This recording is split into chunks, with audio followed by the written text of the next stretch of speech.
পেছন থেকে গুটি গুটি পায়ে এসে মাকে ধাপ্পা, সন্তানের কাণ্ডে ভয়ে পিলে চমকে গেল সিংহীর। এমনই মজার এক ভিডিও ভাইরাল সোশ্যাল মিডিয়াতে। সিংহীর পেছনে খেলাধুলা করে বেড়াচ্ছিল তার ছানা। ভাবুক মনে চুপচাপ বসেছিল সিংহীটি। মা অন্য চিন্তায় মগ্ন রয়েছে দেখে সুযোগ হাতছাড়া করল না তার খুদে। খাঁচার ভেতর শাবকের সঙ্গে বসেছিল একটি বিশাল সিংহী। সিংহী বসে বিশ্রাম নিলেও তার সন্তান এদিক ওদিক ছুটে বেড়াচ্ছিল। হঠাৎ পেছন থেকে খুব শান্তভাবে সিংহীর দিকে এগিয়ে গেল তার শাবক। তারপর সুযোগ বুঝে সিংহের ওপর লাফিয়ে পড়ল সে। শাবক আচমকা লাফিয়ে ওঠার ভয়ে চমকে উঠল সিংহী। শাবকের হঠাৎ লাফিয়ে ওঠায় ভয় পেয়ে যায় সিংহটি।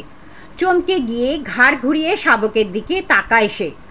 ভয় পাইয়ে দিতে সার্থক হয়েছে বুঝে গর্বে বুক ফুলে যায় সিংহ শাবকের।